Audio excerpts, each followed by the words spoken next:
10 reasons people may suddenly hate you. Have you ever woken up one day and felt the energy shift? Where someone who used to smile at you suddenly avoids you. Where a friend who once appreciated your presence now seems irritated by your existence. Or where a person who used to confide in you suddenly treats you like a threat. If you're an empath, you don't just notice these shifts. You feel them in your chest, in your stomach, in your entire nervous system. And the worst part, you replay every interaction, trying to understand what you did wrong. You analyze tone, body language, the last text message, the last joke you made, the last moment you said yes, or the last moment you said no. You start wondering if you're too much or not enough, too kind, too quiet, too emotional, too caring. You question your intentions, even when your intentions were pure. But here's the truth. Often, sudden dislike has nothing to do with what you did wrong, and everything to do with who you are, what you represent, and how others react to your energy. Today, we're going to explore 10 powerful reasons people may suddenly dislike you, especially when you're an empath, and what those reasons reveal about your strength, not your weakness. 1. Your energy exposes what they try to hide. Some people aren't uncomfortable because of anything you said. They're uncomfortable because of what you see. Empaths don't just observe people, they feel through them. You notice tension before it surfaces. You sense when someone is holding back. You pick up on fear, jealousy, dishonesty, insecurity, resentment, even when the other person thinks they're hiding it perfectly. And here's something many people won't admit. Being seen at that depth is terrifying for them. Most people go through life wearing masks. They present their confident face, their in-control face, their I know who I am face. But when they stand next to someone who can sense the truth underneath, it shakes them. Imagine a person who's been hiding their insecurity for years. Imagine a person who's been pretending to be stronger than they feel. Imagine a person who's been avoiding their own emotions because facing them feels overwhelming. Now imagine you walk in, soft, kind, perceptive, and without even trying. You reflect back everything they're running from. This doesn't mean you confront them. You don't expose them. You don't judge them. But your presence alone makes them feel transparent. It makes them feel vulnerable. It makes them feel like their mask is slipping. And people who aren't ready to face themselves often blame the one who makes them feel exposed. You didn't hurt them. You didn't attack them. You simply saw them. And not everyone is ready to be seen. Because this reason alone may explain years of confusing interactions that left you feeling guilty for simply existing with your natural openness. Let's go deeper. 2. Your kindness makes them confront their own behavior. You'd think kindness would always be appreciated. But for many people, kindness feels uncomfortable, almost threatening. Why? Because when you're genuinely compassionate, patient, and emotionally aware, you create a subconscious mirror that exposes the way others treat you, and themselves. Let's break it down. When you're gentle, someone who is impatient may feel ashamed. When you're generous, someone who is selfish may feel exposed. When you're understanding, someone who avoids accountability may feel threatened. When you forgive easily, someone who holds grudges may feel inferior. When you communicate honestly, someone who hides their feelings may feel insecure. Your kindness highlights gaps they have never filled within themselves. And instead of thinking, wow, this person inspires me to grow, their mind goes to, I feel judged, even though they're not judging me. Why do I feel small next to them? What if other people notice the difference between us? I don't like how they make me feel about myself. And this discomfort can turn into irritation, then resentment, and eventually, sudden dislike. Not because you did anything wrong, but because your softness challenged their hardness. Your emotional intelligence challenged their avoidance. Your generosity challenged their scarcity mindset. Empaths often unknowingly trigger this reaction because your way of living, being open-hearted, being fair, being gentle, contrasts sharply with how others treat relationships. Your kindness acts like a silent teacher. But some people don't want the lesson. If any part of this is resonating with you, if you've ever felt confused, rejected, or blindsided by someone's sudden shift in behavior, I want you to hear this clearly. Your empathy is not a weakness. Your presence is not the problem. And your sensitivity is not something to fix. What you're experiencing is often a reaction to other people's inner conflicts, not a reflection of your value. People don't dislike you for being wrong. They dislike you for being real. And realness, in a world full of emotional avoidance, is rare and sometimes intimidating. 3. You stop playing the role they assign to you. Every empath knows this experience, often without having words for it. People don't relate to you based on who you actually are. They relate to you based on the emotional role they want you to play. Sometimes that role is the listener, the healer, the quiet one, the one who forgives everything, the one who never asks for too much, the one who absorbs tension, the one who understands even what isn't said. And for a long time, you may have played that role simply because it felt natural. You care deeply. You don't want to hurt anyone. You don't want conflict. You want harmony. You want connection. You want peace. But one day, whether from burnout, growth, or self-awareness, you shift. Suddenly, you're not as available. You set a boundary. You ask a question. You say no. You express discomfort.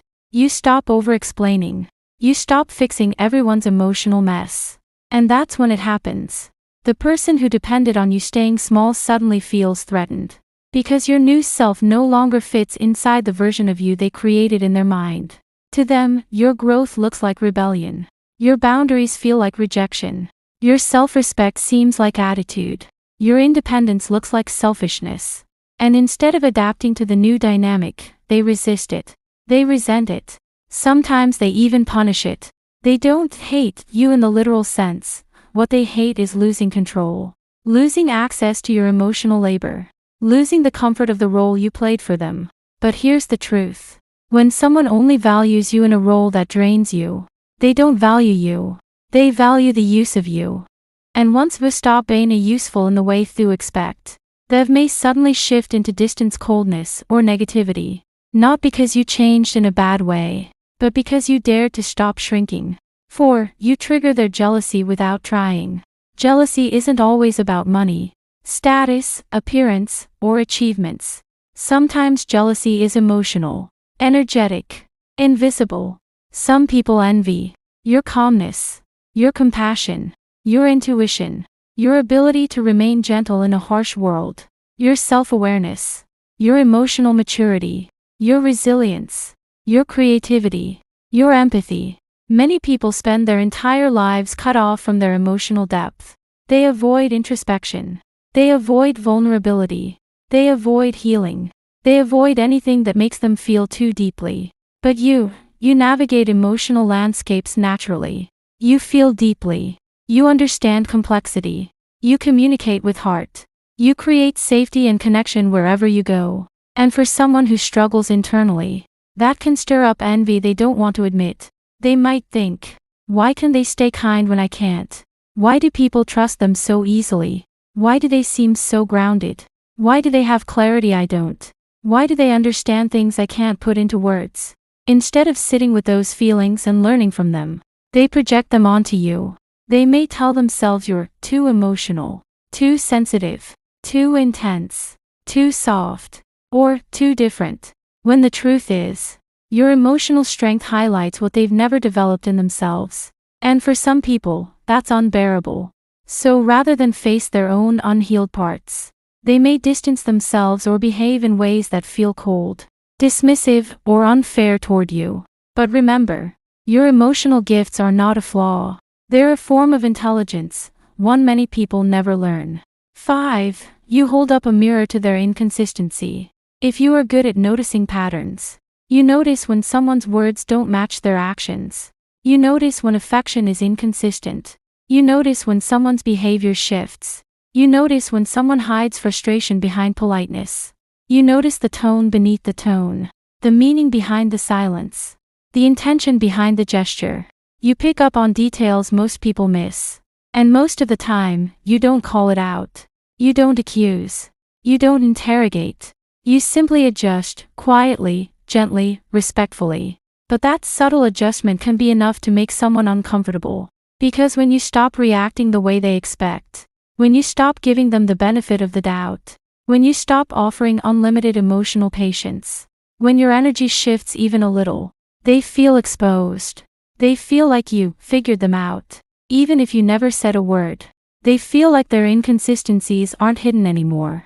They feel like you've seen through their excuses, their patterns, their avoidance. And instead of looking inward, some people look outward for someone to blame. That someone is often you, the one who simply noticed. Not everyone wants to be understood, because being understood means being visible, and being visible means being accountable. You aren't judging them. You aren't trying to catch them. You're not trying to analyze them. You just see them. And for many people, that's too close, too real, too revealing. So to protect their ego, they may pull away. They may criticize you. They may rewrite the story to make you the problem. But none of that means you were wrong for noticing. Your intuition isn't an attack, it's awareness. 6. Your boundaries challenge their entitlement. There comes a moment in everybody's life when something inside clicks. A moment when you realize you cannot keep giving endlessly. You cannot keep absorbing everyone's emotions. You cannot keep fixing what you didn't break. And when that moment arrives, you begin to set boundaries, not to push people away, but to protect your heart. But here's something people rarely admit. The ones who react the worst to your boundaries are often the ones who benefited the most from you not having any. When you say, "I need a little space," someone who once relied on your constant availability may feel abandoned. When you say, "I can't help with that right now," someone who used your emotional energy may feel rejected. When you say, "That hurts me," someone who was used to crossing your limits without consequences may feel challenged. It's not your boundary that upsets them. It's the loss of convenience. They weren't invested in your well-being. They were invested in your compliance. For empaths, this shift can feel heartbreaking. You introduce boundaries to create healthier relationships. But instead, some people respond with distance, resentment, or irritation. They may say you're being difficult, dramatic, cold, or selfish. But none of those labels are true. They're emotional reactions from someone who was comfortable with the emotional imbalance you used to tolerate. Let this settle deeply. Your boundaries are not a betrayal. They are a declaration that you matter too. And anyone who suddenly hates you for having limits never respected you in the first place. 7. You're no longer easy to manipulate emotionally. This one is subtle, but powerful. If you are naturally compassionate, you try to understand people's intentions. You listen deeply. You give chances. You consider context.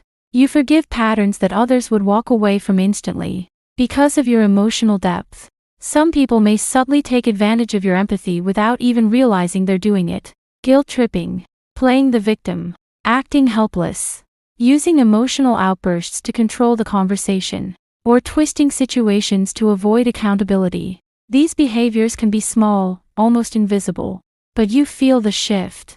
There comes a day when you recognize the pattern. And once you recognize manipulation, even if it's unintentional, something in you changes. Your empathy becomes sharper. Your intuition becomes clearer. You stop responding to emotional bait. You stop absorbing blame that isn't yours. You stop engaging in cycles that drain you. And that's when the dynamic shifts. Because someone who relied on your emotional generosity may suddenly find that their guilt trips don't work anymore. Their silent treatment doesn't shake you. Their passive aggression doesn't control you. Their stories don't fool you. Their emotional storms don't pull you back in. And instead of celebrating your growth, they react with frustration, anger, or coldness. Not because you harmed them, but because they can no longer influence you the way they used to. Their sudden dislike isn't about you becoming worse. It's about you becoming wiser. And wisdom is a shield manipulative behavior cannot penetrate. 8. You show love in ways they don't know how to receive. Empaths love differently. Not intensely, but deeply. Your love, whether romantic, platonic, or familial, is layered with awareness, presence, and sincerity. You listen with your whole body. You speak with intention. You notice what others dismiss. You support in ways that feel grounding. You care in ways that feel personal. You give in ways that feel meaningful. For someone who has never experienced that depth of connection, your presence can feel overwhelming. Imagine someone who grew up around distance, or someone who only knows tough love, or someone who is emotionally guarded. or someone who associates vulnerability with danger. When you offer genuine connection, it triggers something inside them, a mixture of longing, fear, confusion, and self-protection. They may feel, I don't deserve this. This is too much. What if they expect the same from me? I don't know how to respond to this kind of care. What if I lose them? What if opening up hurts?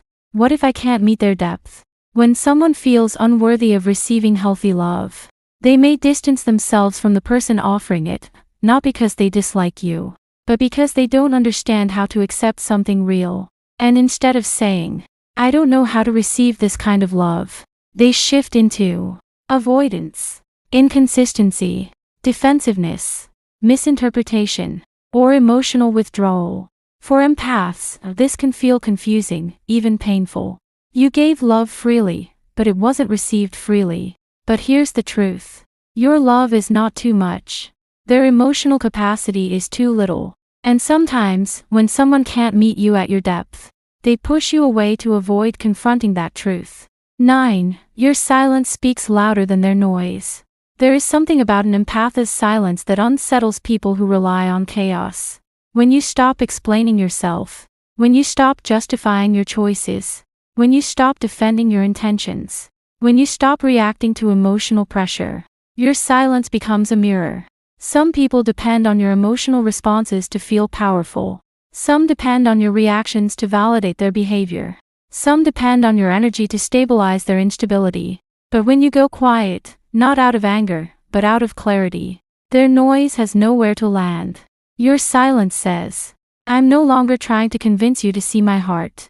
I'm no longer engaging in conversations that drain me. I'm no longer explaining my worth. I'm no longer feeding a dynamic that hurts us both. And when someone benefits from your emotional engagement, losing access to it can feel like rejection. Not because they loved you deeply, but because they depended on you emotionally. Your silence forces them to face themselves. And facing themselves can feel like judgment, even when you're simply protecting your peace. 10. Your presence awakens parts of them they'd rather avoid.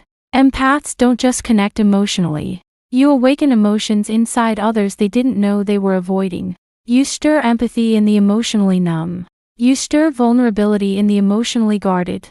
You stir introspection in the emotionally unaware. You stir compassion in the emotionally rigid. And awakening those dormant parts can feel uncomfortable, even threatening. Imagine someone who's built their life around emotional distance. Someone who prides themselves on being detached, logical, unbothered. Someone who avoids feelings because they associate them with weakness or danger. Then you walk in, with softness, depth, and clarity. With energy that feels safe but unfamiliar. With presence that feels grounding but exposing. And suddenly, they feel things they buried long ago. To an unhealed or emotionally avoidant person, that can feel like losing control. So instead of leaning into the feeling, they push away the person who sparked it. Not because you harmed them, but because you awakened something they aren't ready to face. Your presence doesn't cause destruction. It initiates transformation.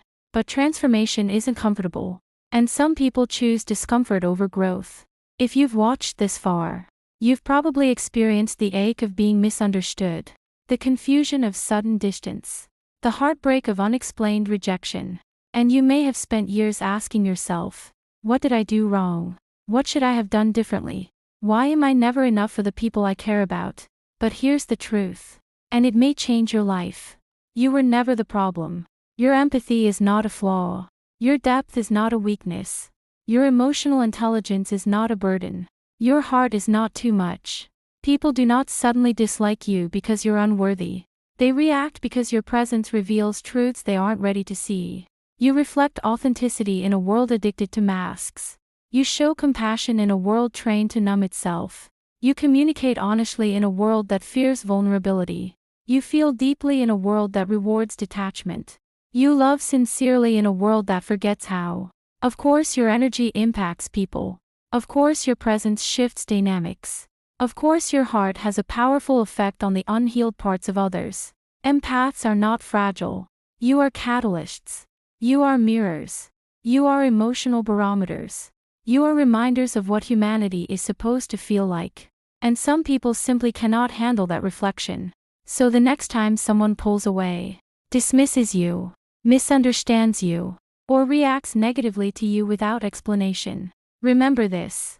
Their reaction is about their growth, their wounds, their shadows, not your worth. Protect your heart, honor your intuition, respect your boundaries, and never dim your light to make someone else comfortable in their darkness. Because the right people won't fear your depth, they will feel at home in it.